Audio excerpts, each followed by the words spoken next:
No one in the Galactic Council chamber noticed the subtle vibration at first. They were too busy congratulating themselves, too busy assuming the humans had finally been tamed, cornered diplomatically, boxed in by politics and treaties they never agreed to sign. Councillor Vrex of the Korvathi Empire leaned toward his translator orb. "Record this moment," he hissed smugly. "The humans will capitulate within the hour." He wasn't alone in that assumption. The chamber buzzed with confident whispers, speculative bets, and thinly veiled jokes at humanity's expense. For 43 years, the humans had fought the Rimworld Wars. For 43 years, they bled, adapted, retaliated, and rose from devastation like a species possessed by ghosts of extinct predators. Yet now, cornered by the Council's threats of embargo, resource strangulation, and peacekeeping intervention, the aliens believed they finally had humanity by the throat. They believed humans would break. But the humans did not break. They walked in. 3 Terran delegates entered the Grand Chamber, boots echoing like gunshots. They wore no ceremonial robes. No medals. No flags. Their faces were stone, carved with sleepless nights and something colder than fury, resolve. Ambassador James Keeler led them, a man older than most wars, with the posture of someone who'd buried more friends than anyone should. His graying beard was trimmed short. His eyes were winter. Every species present went silent. Humans had that effect, especially when they weren't smiling. Keeler walked directly to the central podium. He didn't bow. Didn't acknowledge titles. Didn't wait for permission. He simply activated the microphone sphere and said, "My fellow delegates, humanity has reached its decision."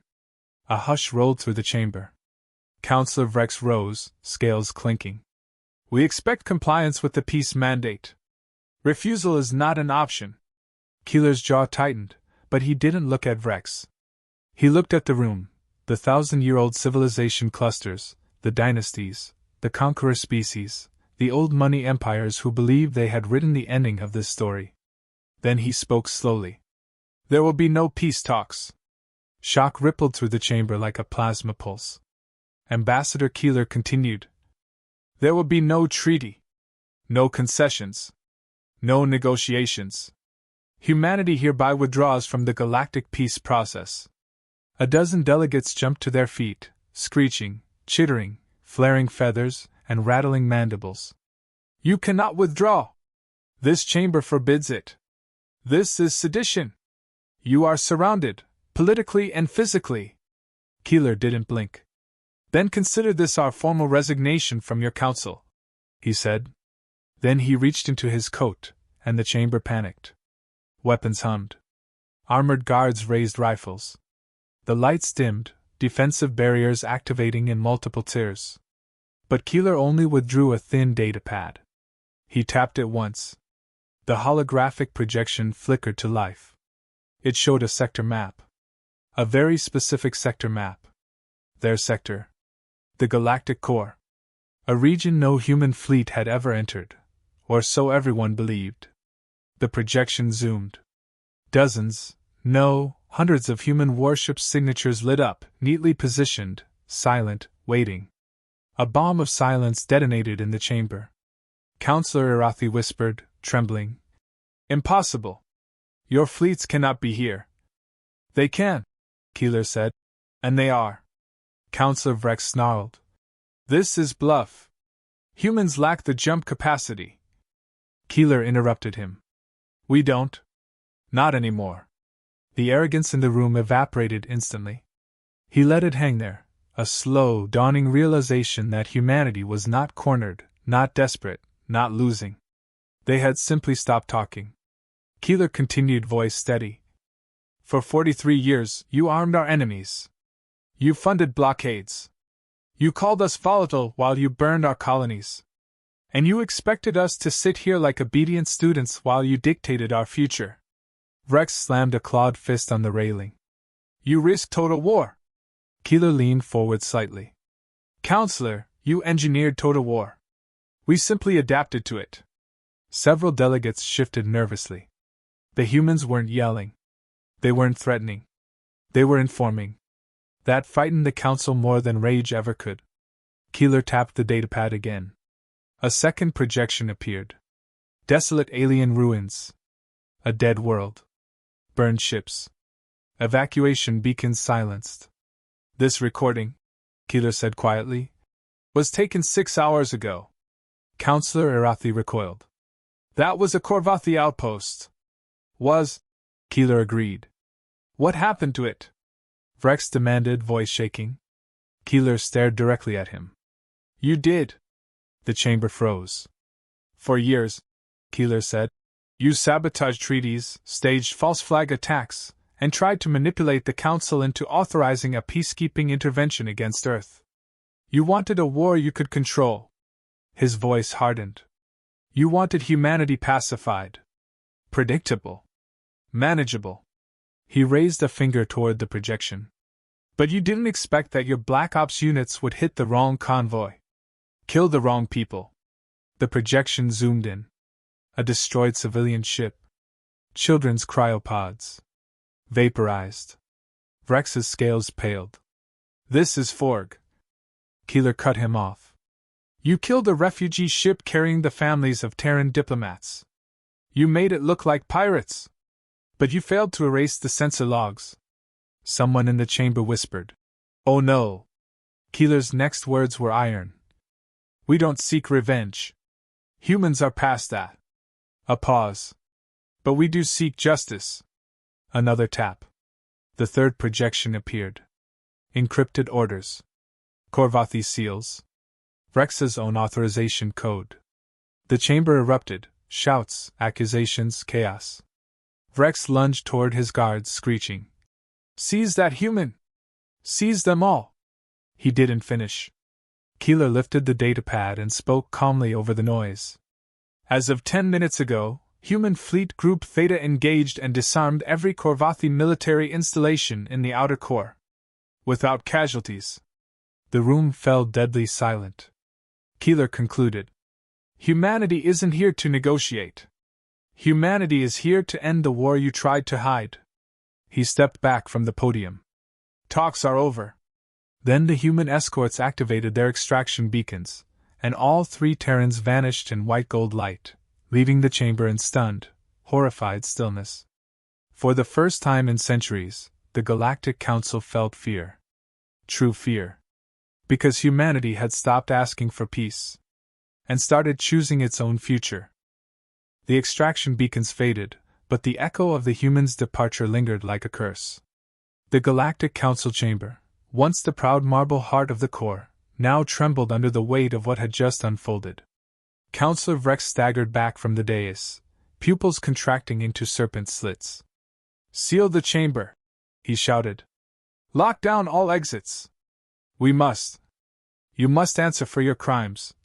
Counselor Arathi hissed, rising from her perch.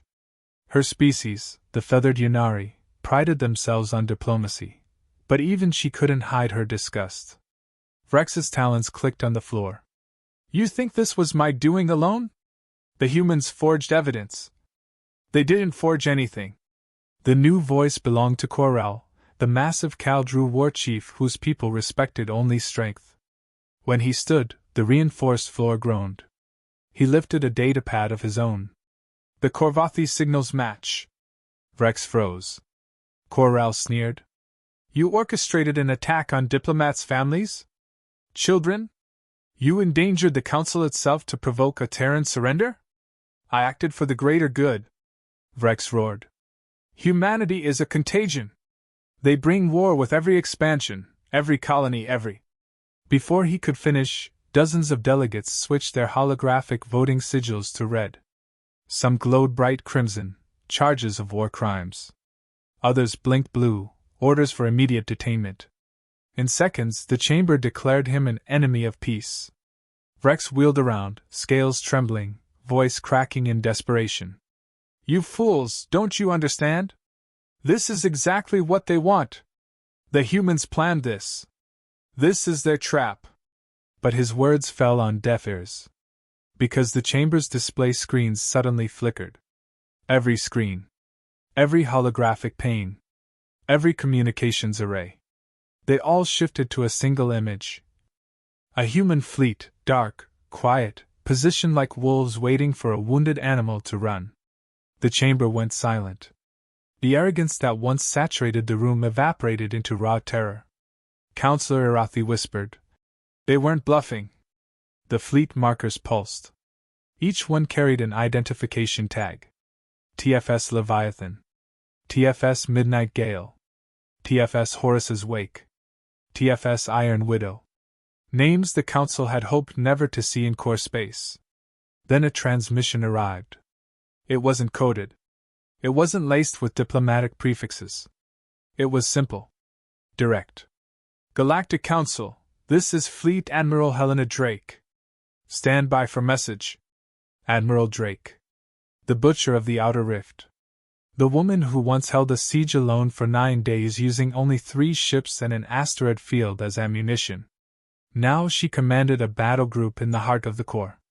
Her voice was gravel dipped in command steel. This is not an invasion, Drake began. Humanity has no interest in conquering anyone. But we will not tolerate the murder of our civilians, nor will we bow to political coercion disguised as peace. Delegates trembled. Others scribbled emergency orders they would never send. The chamber's security AI analyzed Drake's tone, calm, steady, utterly unfazed by the 1,000 civilizations listening. For decades, she continued, we requested transparency. Instead, the Council armed our enemies. You tried to manipulate us into surrendering sovereignty. Her voice hardened. And when that failed, you targeted our families. Corral bowed his head in acknowledgement. The Caldru respected honor, even when delivered like a punch to the throat.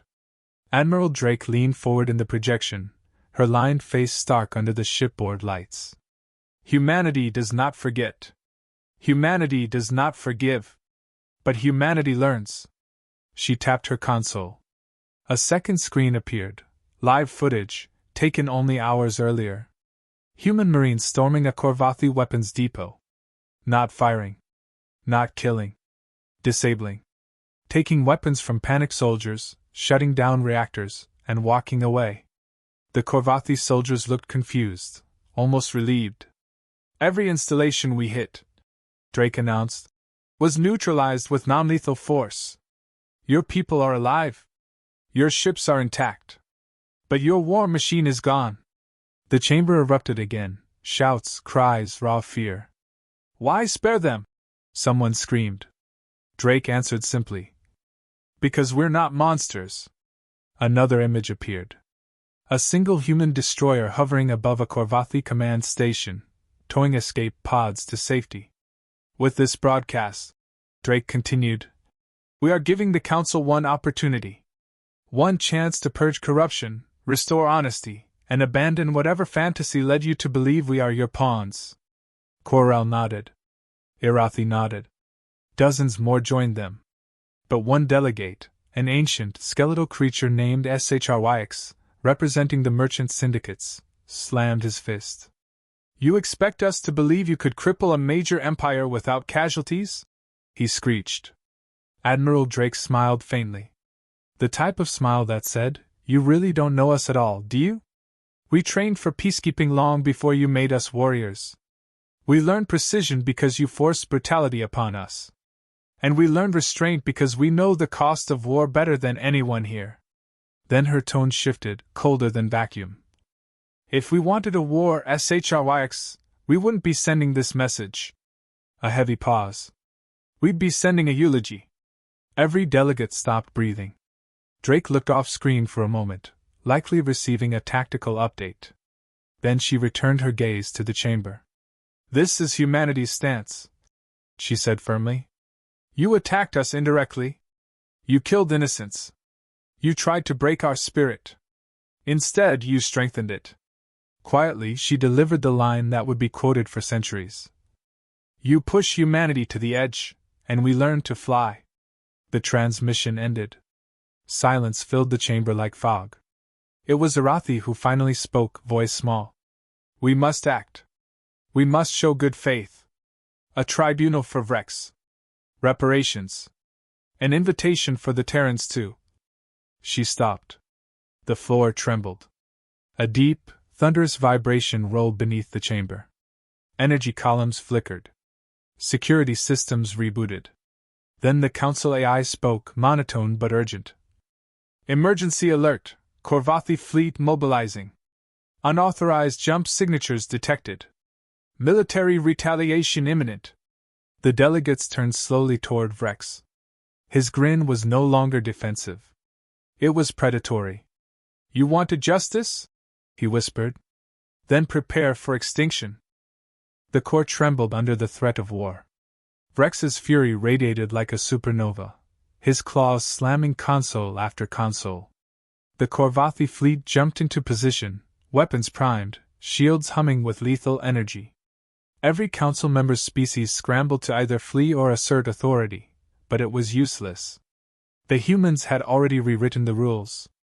Back on the bridge of the TFS Leviathan, Admiral Helena Drake watched the holographic map glow with cold precision. Every Korvathi vessel, every station, every orbital cannon had been plotted. She didn't flinch. Lieutenant Vargas, her XO, leaned over her shoulder. Admiral, if they detect us, if they decide to fire. Drake's voice was low, steel-edged. They won't. Not yet. We only strike what's dangerous.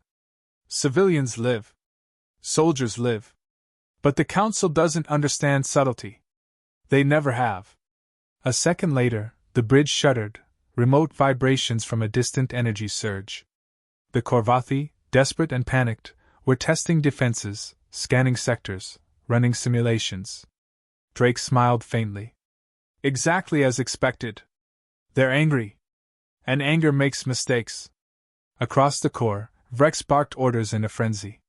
Target all human fleet signatures. Do not let them survive. Yet as weapons charged, the humans executed maneuvers no alien commander could predict. Their ships appeared, disappeared, and reappeared along impossible vectors, skipping sectors in seconds, decoy signatures dispersing like smoke in zero gravity. Every strike calculated, every movement surgical. On the Leviathan, Drake's tactical officer, Ensign Callow, muttered under her breath. They're trying to trap us in a kill box. Drake's eyes narrowed. Good. Let them. We'll teach them exactly how it feels to face a species they underestimated. The first salvo arrived. Massive energy beams tore through space, vaporizing one of the human decoys. The Korvathi celebrated, but it was a hollow victory. The Leviathan and its sister ships emerged undamaged, a dozen sectors away, firing electromagnetic pulses that disabled targeting arrays without so much as a scratch. Vrex's roar echoed through command comms. How can they? Impossible! Drake leaned forward. Impossibility is a human specialty. The humans struck next, not with weapons, but with strategy. Entire Korvathi strike groups found their engines sabotaged, weapons jammed, comms severed. It was a surgical dismantling of a military empire, executed in absolute silence. Not one human casualty.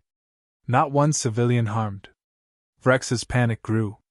He tried to coordinate reinforcements, but the humans had anticipated every route, every countermeasure. Every plan the Korvathi devised collapsed before it even began. Then came the twist. Admiral Drake's personal message echoed across every council channel simultaneously. Her voice calm, lethal, and unforgettable. You will make one last choice. Accept accountability. Accept reparations. Remove corrupt leadership.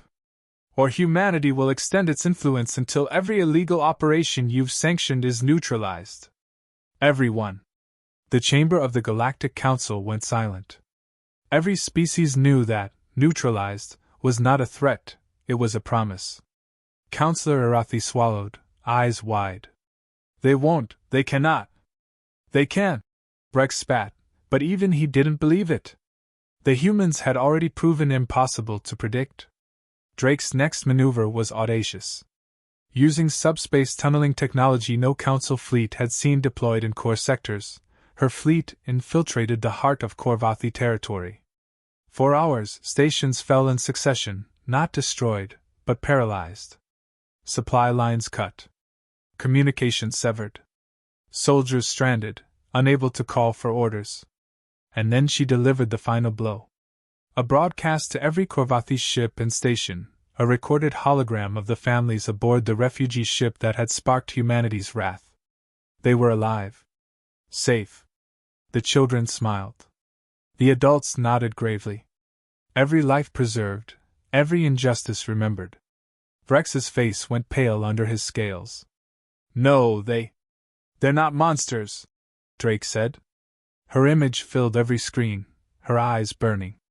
But we are not weak either. You miscalculated humanity's patience. You misjudged our precision. And you underestimated our morality. You gave us no choice. And then, the human fleet withdrew. Not a single ship destroyed. No one left behind. The Council looked on, stunned, broken, not because they had lost ships, but because they realized they had been outmaneuvered by a species they deemed primitive. Vrex slumped into his command chair, silence heavy in the chamber. The Korvathi fleet limped home, their pride shattered, their council standing powerless. The humans did not gloat. They left no declaration of victory. They did not march triumphantly across the core. They simply vanished from the council's sensors, leaving only one chilling message embedded in the core's subspace network. Next time, we won't wait for provocation. Counselor Arathi muttered, voice shaking. They didn't even fight. Drake's voice, calm and cutting through the comm links one last time, answered the question the council had been too frightened to ask. No. Humanity fights only when it must. But we decide the terms. Always. The chamber fell silent. Every species present recalculated centuries of policy, war doctrine, and diplomacy. Every species realized that for the first time, they had encountered a force that refused to be caged, manipulated, or underestimated. And in that silence, one truth echoed louder than all the Council's laws, votes, and threats.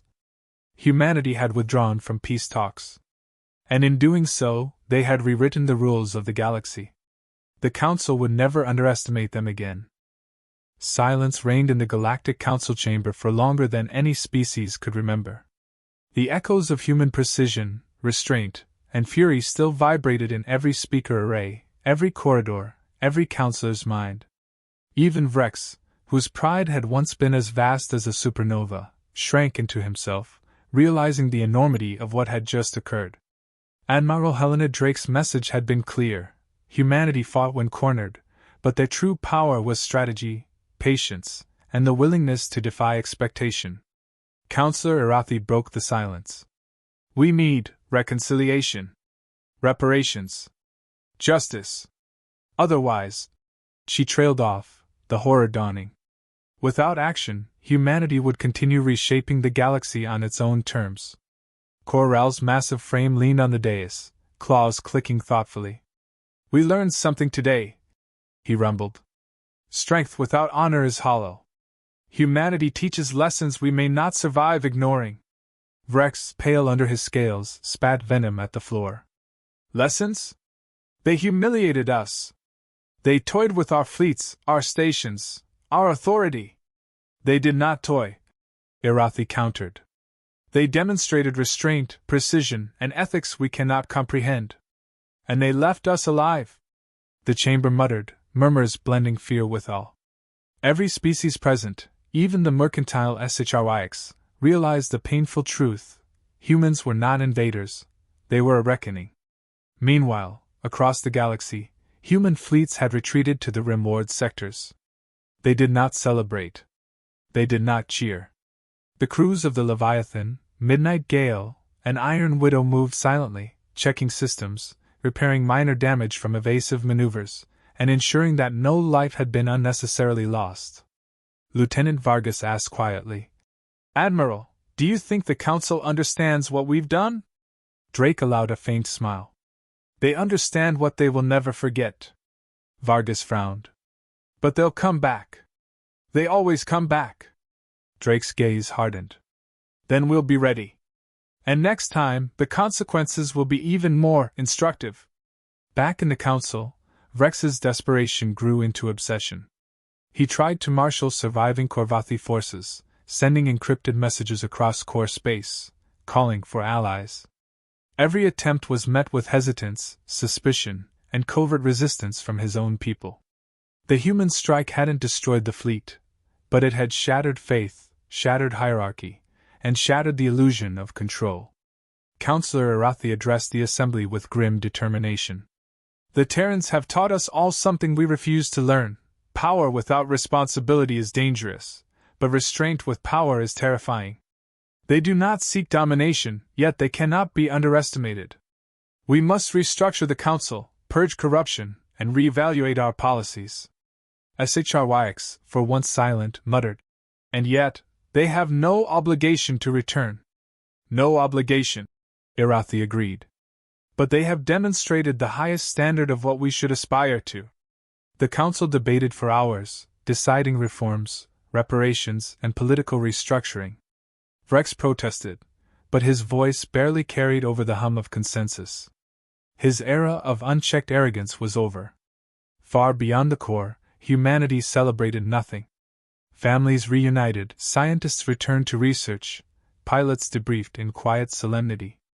War had been averted. But the lesson had been taught, not only to the Council, but to every empire, every fleet, every politician who underestimated humans. On Earth, Keeler looked at a hollow map of the core. The galaxy was watching now. And humans were ready. Not with rage. Not with blind vengeance. But with patience, cunning, and a moral clarity no other empire possessed. He tapped a console. This is only the beginning, he said. They will remember that humans cannot be caged. They will remember that humanity chooses its own destiny. And they will remember what happens when you try to manipulate us. Drake appeared beside him, voice quiet but deadly serious. And if they don't? Keeler smiled faintly, a shadow crossing his features. Then we'll remind them. Every time they think they understand us, we'll be one step beyond. In the core, the Council passed resolutions, made statements, and issued apologies. But the truth was undeniable. The humans had changed the rules. Their withdrawal from peace talks was not cowardice, not stubbornness, it was strategy. They had refused to play the Council's game, and, in doing so, had shown every species in the galaxy the terrifying brilliance of humanity. For centuries, treaties would reference the Terran Standard, a term coined in hushed fear among diplomats and generals alike. The standard was simple: underestimate humans at your peril. Engage them dishonestly at your own risk. And remember, restraint does not imply weakness. Vrex, stripped of authority, fled to outer systems. Kor-El returned to his people, preaching caution and honor. Arathi worked tirelessly to restore balance in the Council. And humanity? Humanity watched, waited, and prepared for the next moment the galaxy dared to push them too far. In the end, no fleets were obliterated. No colonies lost. No indiscriminate bloodshed. Yet the galaxy had learned a singular, horrifying truth: humans do not surrender, do not yield, and when pushed to the edge, they define the terms of survival on their own. And that, in the cold expanse of stars, was a lesson no alien empire would ever forget. Because humanity had withdrawn from peace talks, and in doing so, they had won far more than a treaty.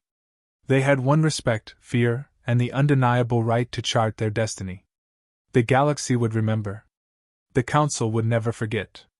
Humanity had spoken, and the echo would shape every star system for generations.